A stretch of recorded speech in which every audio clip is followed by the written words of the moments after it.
Cricket বিশ্বের সবচেয়ে জনপ্রিয় franchise India premier league IPL কিছুদিন পর শুরু হতে যাচ্ছে আইপিএল চ্যাম্পিয়ন্স ট্রফিতে ব্যস্ত ভারতের জাতীয় দল।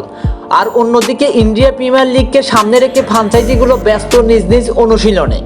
দুনিয়ার সবচেয়ে বড় ফ্র্যাঞ্চাইজি লিগের প্রস্তুতি শুরু হয়ে গিয়েছে এরই মাঝে। অনেক দলই নিজ নিজ ভেন্যুতে শুরু করে দিয়েছে অনুশীলন। তবে টুর্নামেন্ট শুরুর আগেই এবার বেশ কিছু নতুন নিয়ম হাজির করেছে আইপিএলের নিয়ন্ত্রক সংস্থা বিসিসিআই।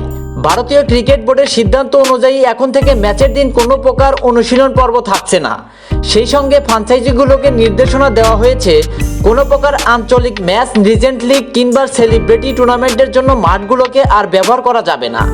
ক্রিকবাজের এক প্রতিবেদন উঠে এসেছে আইপিএলের 2025 আসরকে সামনে রেখে বিসিসিআই এর নতুন নির্দেশনাগুলো। এতে বলা হয়েছে প্রথম ম্যাচের আগে স্টেডিয়াম চুক্তি অনুযায়ী দলগুলোকে 3 ঘন্টা মেয়াদে 60টি অনুশীলন সেশন চালাতে পারবে। সবই হতে পারে ফ্ল্যাট লাইটের আলোতে। এর মাঝে দুটো হতে পারে প্র্যাকটিস ম্যাচ, আর সেক্ষেত্রে ম্যাচের দৈর্ঘ্য 3.5 ঘন্টার বেশি হতে পারবে না। পিচের ক্ষেত্রেও দেওয়া হয়েছে নির্দেশনা। ফ্র্যাঞ্চাইজিগুলোর প্রথম হোম ম্যাচের 4 দিন আগে থেকে মূল পিচের আশেপাশে কোনো অনুশীলন বা প্রস্তুতি ম্যাচ খেলা যাবে না।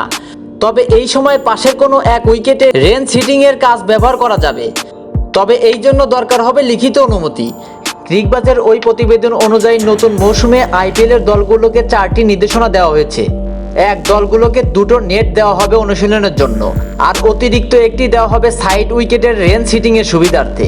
মুম্বাইয়ের ওয়াংখেড়ে স্টেডিয়ামে যদি 2 দল একই সঙ্গে অনুশীলন করে তবে প্রতিটি দলকে একই সঙ্গে রেঞ্জ হিটিং করার ব্যবস্থা থাকবে।